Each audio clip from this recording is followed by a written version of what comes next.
É isso aí. A gente vai continuar conversando hoje um pouquinho nessa série de mensagens hacker, mensagens vazadas. O que a gente tem tentado conversar e a gente vai conversar durante todo o mês de fevereiro? A gente gosta, como seres humanos, naturalmente como somos, de fazer coisas erradas. A Bíblia fala que Adão, quando cometeu o primeiro pecado, comeu o fruto da árvore proibida do conhecimento do bem e do mal. O relato é, ele viu que era bom, que era gostoso, era agradável aos olhos aquilo. Nós temos essa tendência. E a nossa tendência é em fazer o que é errado, principalmente escondido. Eu não sei se você tem coragem de confessar o que eu vou falar agora, se você está assistindo um programa muito saudável da família brasileira, chamado Big Brother Brasil. Se você estiver assistindo esse programa, você pode ver no final, a gente vai orar pela sua vida, deve ser algum encosto no seu, não é possível. Você vai fazer alguma coisa melhor, vai ler um livro, né? Mas tudo bem. Eu não sei se eu teria coragem de estar num lugar com câmeras 24 horas por dia me filmando, mostrando tudo que eu faço. Imagina vocês verem e falam assim, nossa, olha o pastor. A gente não imaginava que o pastor fazia essas coisas. O fato que a gente está conversando esse mês é o seguinte: por mais que façamos as coisas escondidas aos olhos de todas as pessoas, nós jamais conseguimos fazer algo escondido aos olhos de Deus. O Salmo 139 diz: se eu construir uma casa no mais alto monte ou no mais profundo abismo, se eu fugir para o extremo oriente ou para o extremo ocidente, ali o Senhor estará. Não há um milímetro cúbico da existência humana onde Deus não se faça presente. E foi justamente isso que nós conversamos na semana passada, quando a gente estudou a oração de Davi, quando ele escreve o Salmo, onde ele fala: Senhor, eu por um tempo escondi o meu pecado, eu por um tempo não confessei o meu pecado, como era terrível aquilo, a tua mão me esmagava, eu vivi em sequidão de estio, eu não tinha prazer na minha vida, e como foi bom, como foi maravilhoso confessar o Senhor o meu pecado, confessar o Senhor a minha maldade, como foi libertador isso. Davi compartilhou com a gente como foi bom, como ele experimentou de novo o amor de Deus, quando ele confessou ao Senhor o pecado, quando ele confessou ao Senhor a maldade dele. Como é libertador isso. Então, semana passada nós estudamos a história de Davi, quando ele cometeu o pecado com Betseba, quando ele mandou matar Urias, quando ele cometeu o adultério, o assassinato, quando ele escondeu isso de Deus, e como foi libertador confessar o pecado dele a Deus, e como ele recebeu o amor de Deus. Nós normalmente temos essa prerrogativa. Se eu falasse aqui para os irmãos: olha, vamos fazer uma lista aí, por que nós adoramos a Deus? Por que nós exaltamos o nome de Deus? Por que você está aqui na igreja hoje cultuando a Deus? Normalmente as respostas seriam o quê? Porque Ele é bom? Porque a sua misericórdia dura para sempre? Aquele versículo bíblico maravilhoso: a misericórdia do Senhor se renovou mais uma manhã em nossas vidas, essa é a causa de não sermos consumidos. Aleluia, graças a Deus. Possivelmente as respostas seriam essas. O salmista diz: louva o Senhor porque a sua fidelidade dura. Nossa, que ânimo, vamos tentar de novo. Louva o Senhor porque a sua fidelidade dura para sempre. São esses motivos. Eu louvo a Deus por isso. Acontece que a palavra do Senhor nos apresenta um Deus completo. Na mesma medida que Ele é amor, Ele também é justo. Na mesma medida que Ele pratica, vive e demonstra o amor, Ele também pratica, vive e demonstra a justiça. Eu gosto da justiça quando é com o outro. Ah, Deus, o Tiago pisou no meu pé. E aí eu oro: faz uma justiça com ele. Mas a minha oração: faz uma justiça, racha ele no meio, né? A nossa justiça é sempre um pouco além. Ele pisou no meu pé, mas assim, quebra a perna dele. A nossa justiça vai sempre um pouco mais. Deus é o único ser justo, plenamente, completamente, integralmente. E hoje o texto que a gente vai ler, a gente vai ver a ação justa de Deus diante do pecado. E essa é aquele texto, essa é aquela mensagem que a gente olha para a palavra do Senhor e fala assim: por que tem esse texto aqui? Eu podia pular esse texto? Eu prefiro os textos, e particularmente prefiro os textos que falam que Deus é amor, É mais gostoso os textos que falam da misericórdia dele, porque tem os textos que falam da justiça de Deus, assim, e esse texto é para a gente, como a justiça de Deus age diante do pecado. Por mais que nós venhamos a pensar que esse pecado está oculto, a gente vai ver mais uma vez um Deus que conhece até aqueles pecados que estão ocultos, e como ele age com justiça. Quero convidar você a abrir sua Bíblia em Josué, capítulo 7. Você pode abrir sua Bíblia, ligar o seu celular, o smartphone, se você quiser o tablet, acompanhar essa leitura com a gente. Josué capítulo 7, o texto vai ser projetado também, então você pode acompanhar na projeção do texto. É um capítulo longo, 26 versículos, mas nós iremos ler todo o capítulo. Josué capítulo 7, os 26 versículos do livro de Josué, capítulo 7, a gente vai ler. Diz assim a palavra do Senhor: Deus havia ordenado ao povo de Israel que ninguém guardasse nada do que era para ser destruído, mas a ordem foi desobedecida. Acã escondeu algumas coisas e por isso o Senhor ficou muito irado com os israelitas. Acã era filho de Carme, descendente de Zabde, e era descendente de Zera, da tribo de Judá. Josué enviou alguns homens da cidade de Jericó até Ai, cidade que fica a leste de Betel, perto de Bet-Aven. Ele mandou que fossem ver a terra. Eles foram, examinaram bem a cidade, então voltaram e deram a Josué o seguinte relatório: não é preciso que todo mundo vá, mande só 2 ou 3 mil homens atacarem Ai, porque existe pouca gente lá. Assim foram mais ou menos 3 mil, porém os homens de Ai fizeram os israelitas recuarem e mataram os 36. Eles perseguiram os israelitas desde o portão da cidade até as pedreiras, matando-os na descida. Então o povo ficou completamente desanimado e perdeu toda a coragem. Em sinal de tristeza, Josué rasgou sua roupa e se jogou no chão com o rosto em terra, na frente da arca da aliança de Deus, o Senhor. Os líderes de Israel fizeram a mesma coisa e ficaram ali com Josué até tarde. E fizeram como ele, também jogaram terra na cabeça para mostrar que estavam tristes. E Josué disse: ó Senhor meu Deus, afinal de contas, por que fizeste esse povo atravessar o Rio Jordão? Foi para nos entregar aos amorreus e eles nos matarem? Por que não ficamos do outro lado do Jordão? Senhor, peço desculpas, mas já que Israel fugiu do inimigo, o que posso dizer? Os cananeus e todos os outros moradores dessa terra vão saber disso. Eles nos cercarão e nos matarão a todos. Neste caso, o que farás em favor do teu grande nome? O Senhor Deus respondeu a Josué: levante-se. Por que você está aí desse jeito, com a cara no chão? O povo de Israel pecou. Eles quebraram a aliança que havia feito comigo, a aliança que eu mandei que guardasse. Ficaram com algumas coisas que eu mandei que fossem destruídas. Eles roubaram essas coisas, mentiram por causa delas e as colocaram no meio da bagagem deles. É por isso que os israelitas não podem enfrentar o inimigo. Fogem dele, porque agora eles mesmos estão condenados à destruição. Se vocês não destruírem o que roubaram, eu não continuarei com vocês. Levante-se, vá santificar o povo. Diga que se purifiquem para amanhã, porque eu, o Senhor, o Deus de Israel, digo isso. Israelitas, vocês estão guardando algumas coisas que eu mandei destruir. Enquanto não se livrarem delas, vocês não poderão enfrentar os inimigos. Amanhã, vocês se apresentarão tribo por tribo, e haverá sorteio. A tribo que eu indicar virá à frente grupo de famílias por grupo de famílias. Aí o grupo de famílias que eu indicar virá à frente família por família. Finalmente, a família que eu indicar virá à frente homem por homem. Então aquele que o sorteio indicar e ficou com essas coisas será queimado, ele e a sua família e tudo que possui.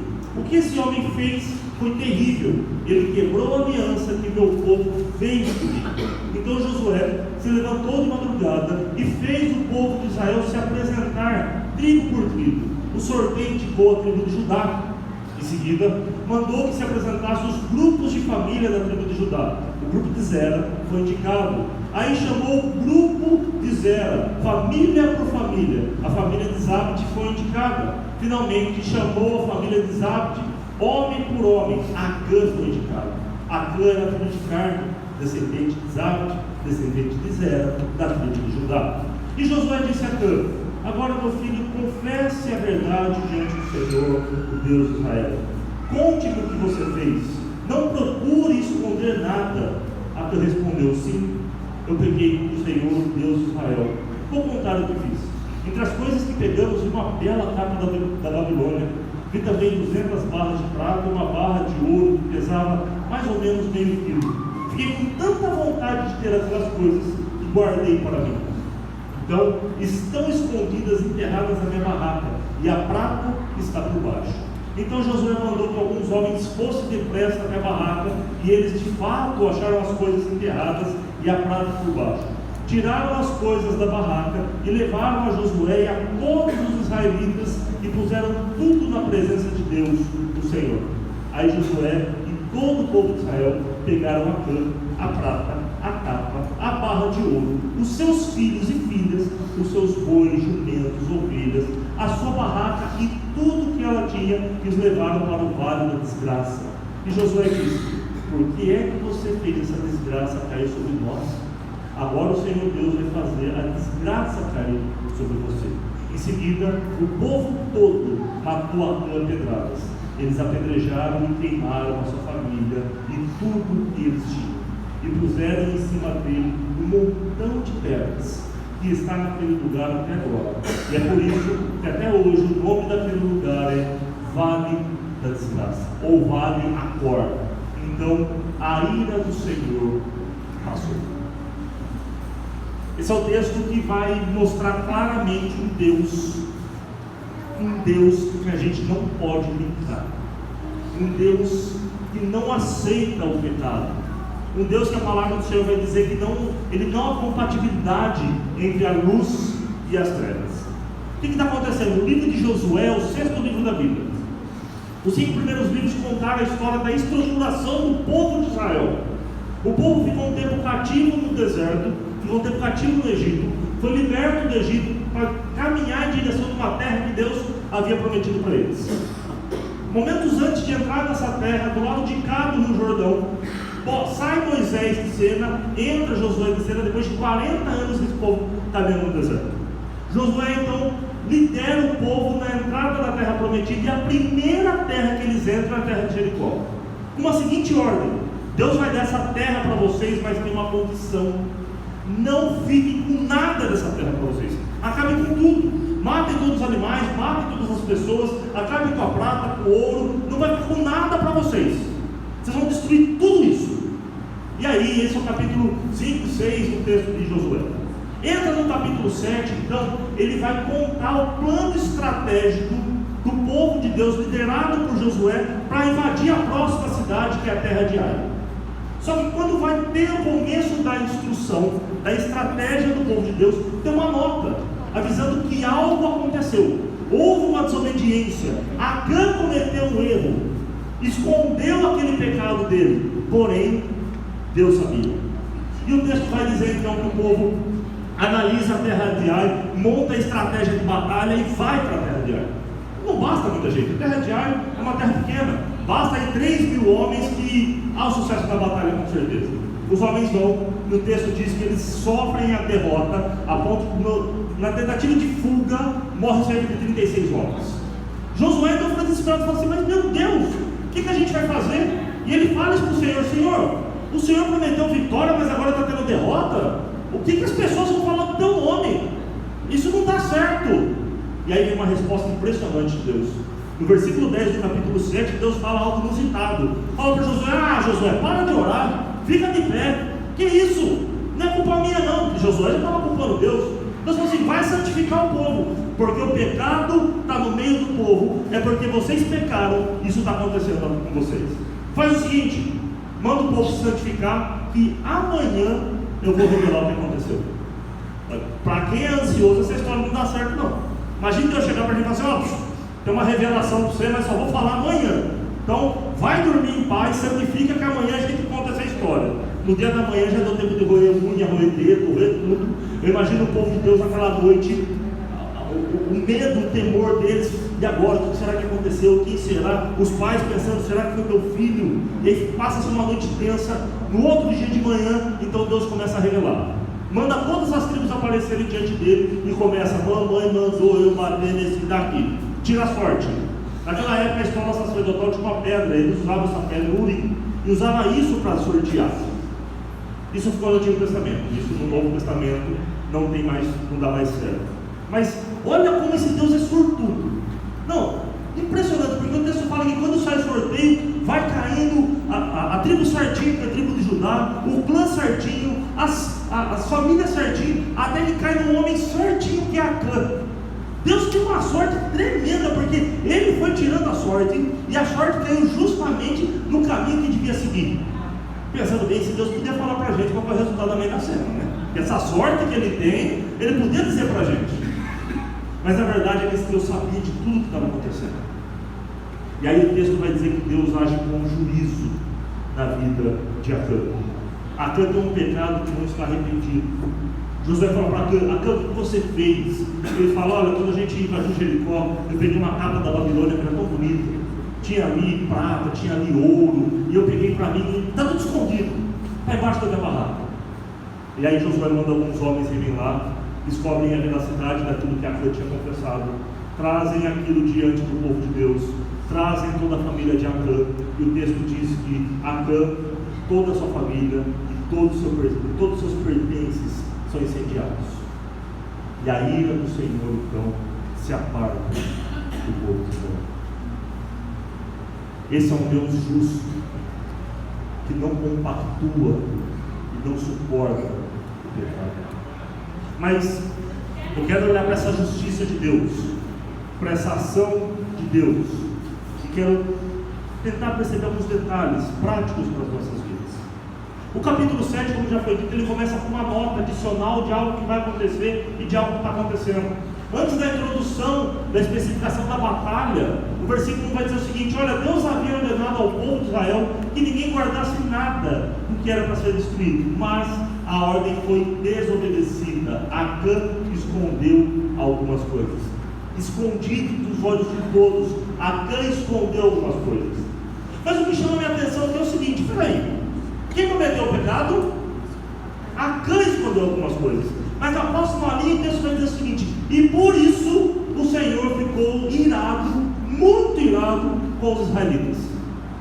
Deus, o senhor não conhece aquele poeta contemporâneo que nos ensinou uma grande verdade, dizendo assim: ado a ado, cada um no seu quadrado. Mas peraí, se foi Acã que cometeu o pecado, se resolva com Acã. Por que o povo de Israel teve que pagar por isso? 36 homens morreram. O povo do Senhor é um povo aliancista. No Novo Testamento, Paulo vai traduzir esse conceito quando ele fala que na igreja, quando um sofre, todos sofrem com ele. Quando um chora, todos choram com ele. Quando um se alegra, todos se alegram com ele. Quando uma pessoa do povo de Israel pecou, o povo de Israel todo pecou contra o Senhor. Uma segunda verdade que esse texto segue e mostra para a gente é o seguinte: todo pecado que nós cometemos, ele não é um pecado que atinge apenas a gente, mas ele é um pecado que atinge as pessoas que estão próximas da gente, ao nosso redor e ao nosso derredor. Por exemplo, eu e minha esposa, casados, e deixa eu até fazer um parênteses aqui, como eu não avisei antes, a gente aceita presente atrasado, tá? Hoje a gente comemora 9 anos que nós estamos juntos, entre namoro, noivado e casamento. Há 9 anos atrás, era uma quarta-feira, essa mulher me olhou, não aguentou, me agarrou, me deu um beijo. Eu falei: tá bom, a gente namora, eu vou aceitar namorar com você. 9 anos atrás. E hoje nós estamos comemorando 9 anos de namoro. Então, se você quiser dar um presente, a gente aceita, assim. Ela gosta muito de picanha Angus, sabe? Prime High, como é? Prime Rib, meu filho já está aprendendo, né? Ela gosta dessas coisas, que é uma beleza. Então a gente aceita de presente isso, tá? Mas imagina, hoje comemorando 9 anos, e aí ela descobre que agora, depois de 9 anos, eu cometi um ato de adultério. O pecado vai atingir só a mim ou vai atingir ela também? Depois de 9 anos, ela descobre que eu estou mentindo para ela. O pecado vai atingir só a mim ou vai atingir ela também? E aí pior, que para sustentar esse pecado, eu vou precisar de outros. Para sustentar o pecado do adultério, eu vou ter que sustentar com o pecado da mentira. E assim vai. E aí, ela é atingida, o meu filho é atingido, todos, a igreja vai sofrer com isso. O nosso pecado, ele atinge as outras pessoas. Isso é um paradigma na sociedade que a gente vive, onde a gente aprende a ser totalmente individualista. Hoje cada um tem sua coisa. Você tem o seu celular, com o seu código de bloqueio, que ninguém sabe. Você tem o seu computador, o computador pessoal e particular. Você tem a sua televisão. Hoje em dia você chega numa casa normal, está o marido na sala assistindo futebol, a mulher no quarto assistindo série, a criança no quarto jogando videogame. Cada um no seu quadrado, né? Tudo individualista. Eu vejo alguns jovens dizendo assim: meu celular tem bloqueio, tem código de bloqueio para entrar no celular, tem código de bloqueio para entrar no WhatsApp, porque é minha privacidade. Em casa não tem esse negócio não, o celular do Pedro é meu celular, eu entro a hora que eu quiser. E em casa, o seu juízo, o promotor, o carrasco, se eu descobrir alguma coisa, não tem que quer privacidade, vai trabalhar, vai para uma casa, vai morar fora de casa. Não tem esse negócio de privacidade não. A gente tem que aprender que as nossas atitudes, elas vão interferir diretamente na gente e naqueles que são nossos irmãos. O texto está mostrando para a gente que Deus pode até perdoar os nossos pecados, mas a gente vai colher sempre as consequências do nosso pecado. Deus pode perdoar se eu trair a carga, mas Ele não me livra da consequência disso. Ele pode perdoar, mas Ele não vai me livrar de uma gravidez indesejada. Ele não vai me livrar de uma doença indesejada. Muitas vezes Ele não vai me livrar e não vai recusar erguer a ira dele. Há uma consequência lógica, natural, imediata do pecado nas nossas vidas. Há uma consequência lógica, natural, imediata na vida de Acã, do pecado dele e daqueles que estão ao redor dele. Mas o pecado de Acã, na verdade, é um reflexo de como o povo do céu estava caminhando. Porque se você agora entrar no plano estratégico deles invadirem a próxima cidade, o capítulo 7 vai dizer que Josué então manda alguns espias, como já é de cultura deles, já é de rotina dele. E aí o versículo 3 vai dizer qual a resposta que os espias dão. E a resposta é o seguinte: olha, então eles voltaram e deram a Josué o seguinte relatório: não precisa ir todo mundo não vai muita gente não, manda aí só 2 ou 3 mil atacarem, porque existe pouca gente lá. O povo tinha acabado de vir da batalha contra Jericó. Jericó é uma cidade intransponível, até então ninguém tinha ultrapassado aqueles muros. Mas agora, é isso, para quem venceu Jericó, vencer é fácil. Jericó tinha muros intransponíveis, nós passamos. Uma cidade pequena, vamos lá. Olha a visão desses homens para onde estavam. Dá uma olhada, porque o livro de Josué, no capítulo 7, versículo 3, é a segunda vez que os espias trazem relatório. No capítulo 2, já tem um relatório dos espias. Versículo 24, quando os espias foram olhar Jericó, eles voltam com o seguinte relatório: estamos certos de que o Senhor nos deu toda esta terra. Todo mundo aqui está morrendo de medo de nós. Tem uma certa diferença no relatório de um grupo de espias para outro grupo de espias. O grupo de espias que saiu de Jericó para vigiar a terra de Ai fala: não, pouca gente, a gente consegue, acabamos de vencer Jericó, você acha que a gente vai vencer Ai? O grupo de espias que atravessou o Jordão para olhar a cidade de Jericó fala: não, com certeza foi Deus que nos deu essa batalha, com certeza foi Deus que nos deu essa vitória. O povo de Israel, na verdade, estava tirando o foco de Deus e colocando o foco em si mesmo, na sua próprio poder, na sua própria força, na sua própria capacidade. Lançar um desafio para os irmãos. Leia durante a semana o livro de 1 Samuel, a partir do capítulo 16, capítulo 17, que vai começar a contar a história de Davi, e adentro do 2 Samuel, continue lendo. Você vai ver que toda vez Deus já havia falado para Davi: Davi, você vai ser rei. Mas toda vez que Davi ia dar um próximo passo, toda vez que Davi ia entrar numa próxima batalha, ele orava ao Senhor e falava: Senhor, eu devo ir, eu devo subir, eu devo ir para a próxima batalha. Toda vez ele consultava o Senhor.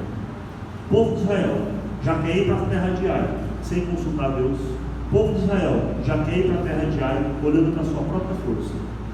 Olha o que esse pastor batista, que faleceu em 1910, Alexander McLaren, diz o seguinte: as vitórias da igreja são alcançadas muito mais por sua santidade do que por seus talentos, ou pelo poder de mente, cultura, riqueza, eloquência ou similares.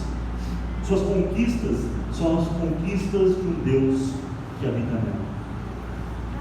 As conquistas de uma igreja não é pela força da igreja, mas é pela força do Deus que habita nela. As nossas conquistas não são conquistas baseadas na nossa capacidade, mas é conquista baseada na capacidade de um Deus que habita em nós. O povo de Israel estava esquecendo disso, e eles estavam cometendo um pecado que talvez seja um dos pecados que mais desagrade a Deus e que a gente mais comete frequentemente, que é o pecado do esquecimento. Durante a semana, nas nossas orações, quanto a gente agradece a Deus por tudo que a gente tem recebido, e quanto a gente pede, achando que está faltando alguma coisa que Deus ainda tem que nos dar. Pecado do esquecimento. Eu já contei essa história aqui, mas conta a história de um pastor, é um fato verídico, um pastor numa quarta-feira, dando estudo na igreja, um grupo menor, dando estudo na igreja, e ele falou assim: irmãos, puxa, eu não vi a hora de ver os irmãos, eu queria contar uma piada que eu aprendi essa semana com os irmãos. E já adianto, piada do pastor é sempre ruim, né? Mas ele falou: eu vou contar uma piada para os irmãos. Olha, deixa eu contar para os irmãos. Por que a Bíblia fala que Jacó era analfabeto? Aí o pessoal olha assim: pastor, eu não sei. Ele fala assim: porque a Bíblia fala que Jacó gostava de Raquel e não lia. É horrível, né? Porque Jacó tinha 2 esposas, ele gostava de Raquel e não gostava de Lia, a Bíblia expressa dessa forma. Mas aí o pastor deu um estudo.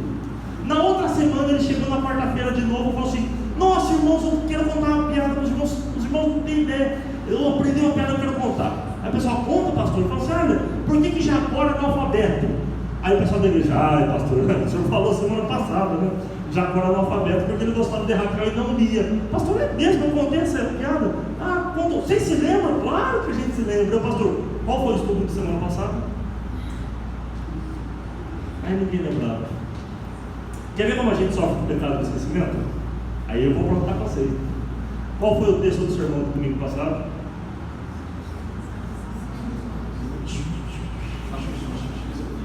Salmos. São poucos textos, né? Salmos são 150 capítulos, são uns 150 capítulos de Salmo, com certeza, né? Salmos 32. Qual foi a série de mensagens que a gente trabalhou no dezembro de janeiro? Ano 2.0. Olha só, tá vendo? Né? Mas eu não estou falando mal de vocês não, porque eu todo domingo, quando eu vou estudar de novo, a última estudada, para falar de novo com os irmãos, eu dou uma olhada no que a gente estudou semana passada, porque eu esqueço.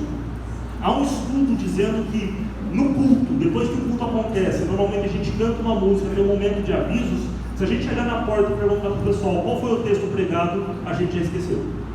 Marcar muito, não está dizendo ali. Se eu perguntasse agora qual é o texto que ele está estudando, a gente fala: qual que é mesmo? Quem já fechou a Bíblia então? Josué capítulo 7. A gente esquece. A gente esquece daquilo que Deus tem feito pelas nossas vidas. A gente esquece daquilo que Deus tem nos abençoado. A maior prova disso é que a gente ora pedindo, reclamando. Quanto que a gente gosta de reclamar? Qual facilidade que a gente tem para reclamar? O que Deus está fazendo no meio desse povo é porque esse povo tem se esquecido do Senhor mais uma vez. Esse povo começa a querer avançar, ir para frente, ir para a próxima batalha e não contar com o apoio do Senhor na vida dele. A gente tem que tomar cuidado porque a gente tem essa tendência. Quer ver só um exemplo que eu lembrei agora? Quem aqui uma vez ou outra pegou gripe? Todo mundo pegou gripe. O que a gente faz quando a gente pega gripe? Toma Benedito. Acabou. Pede para alguém orar?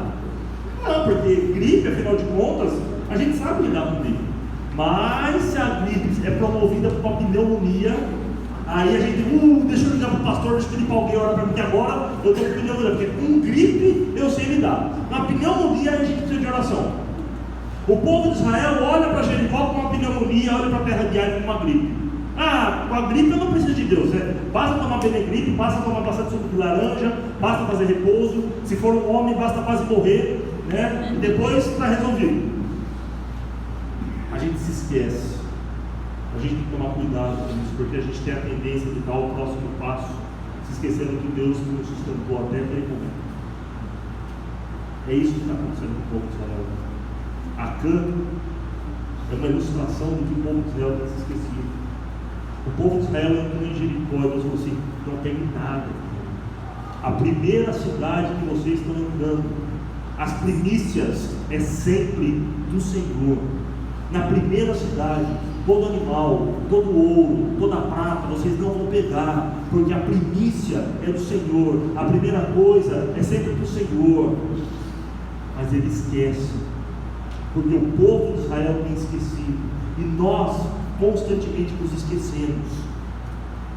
E aí Deus não suporta o pecado que não é pedido perdão, que não é reconhecido. E aí há um diálogo de Deus com Josué, e Deus fala para Josué: mande o povo se apresentar, porque a gente vai revelar e a gente vai destruir o pecado no meio de vocês, porque se não houver essa destruição, vocês não vão prosperar mais. E aí o texto fatídico termina, no capítulo 7, no versículo 25, com a morte de Acã. E o versículo 26 tem algo interessante, porque no versículo 26, depois que Acã foi morto, puseram em cima dele um montão de pedras, que está naquele lugar até agora, até aquele momento que o texto foi escrito. Por isso que até hoje, o nome daquele lugar é Vale de Arcor, ou Vale da Desgraça. Então, a ira do Senhor passou. Quando você coloca um monte de pedras no mesmo lugar, para a gente hoje em dia talvez não signifique nada, mas para eles eram monumentos. Aquilo lá era um monumento feito para se recordar de alguma coisa. No texto de Josué, é a segunda vez que Deus dá ordem para que um monumento seja feito. A primeira vez, quando o povo passou pelo meio do Jordão, o Jordão estava seco. Deus pediu: pegue 12 pedras do Jordão, e a gente vai atravessar, e quando a gente chegar do outro lado do Jordão, vocês vão pegar essas 12 pedras e vão fazer o monumento. Josué capítulo 4, versículo 20 vai dizer isso. Aí Josué fez um monumento com 12 pedras que havia tirado do Jordão. Para que serve o monumento? O versículo 24 vai dizer: por causa disso, todos os povos da terra vão conhecer o poder do Senhor. O monumento é que para toda vez que o povo olhasse para aquilo ali, lembrasse do poder do Senhor. Quando o Senhor manda fazer um monumento sobre Acã, onde a morte dele foi selada, o Vale da Desgraça, o Vale Arcor, faz um paralelo com o nome Acã, o Vale Arcor, é para que o povo olhasse para aquilo, se lembrasse e jamais se esquecesse que eles deveriam mais uma vez depender do Senhor. O Senhor levanta ali então um monumento ao pecado, um monumento para que os homens não se esquecessem do pecado que eles haviam cometido. O povo, nós temos essa tendência de esquecer do Senhor. E monumentos precisam ser levantados. Quando a gente vai para o Novo Testamento, a gente vê um monumento sendo levantado. Cristo Jesus crucificado numa cruz, morto, ressuscitado, e aquela cruz vazia é um monumento dos nossos pecados. Gálatas capítulo 3 vai dizer o seguinte: porém Cristo, tornando-se maldição por nós, nos livrou da maldição imposta pela lei, como dizem as Escrituras: maldito todo aquele que for pendurado numa cruz. O texto de Acã diz que quando Acã foi morto, aquele monumento foi levantado, a ira do Senhor se apartou do povo de Israel. O Novo Testamento diz que quando Cristo se faz maldito, é interessante que a palavra maldito, no grego, no Novo Testamento, com a palavra acor, ou desgraçado, no Antigo Testamento, na língua hebraica, ele tem a mesma raiz. Então o texto está dizendo o seguinte: porém Cristo tornou-se desgraçado por cada um de nós, nos livrou da desgraça imposta pela lei, desgraçado todo aquele que for pendurado numa cruz. Cristo se fez desgraçado, maldito em nosso lugar, levantando aquele monumento da cruz, para que a última linha do capítulo 7 de Josué fosse aplicada às nossas vidas, quando a palavra do Senhor disse que a ira do Senhor se apartou de nós. A gente está entendendo que se não fosse por Cristo, o final da nossa história seria o mesmo final da história de Acã. A mesma justiça que foi gerada na vida de Acã seria a mesma justiça gerada nas nossas vidas, mas Cristo se fez desgraçado e maldição no nosso lugar. Interessante quando a gente volta para o texto de Josué capítulo 7. O texto vai mostrar que com a desobediência o povo levou a derrota, mas Josué passa então a orar ao Senhor e novamente ele traz direção. Nós temos um monumento levantado ao nosso pecado, para que nós não esqueçamos do amor de Cristo e da dependência que nós precisamos dia após dia dele nas nossas vidas.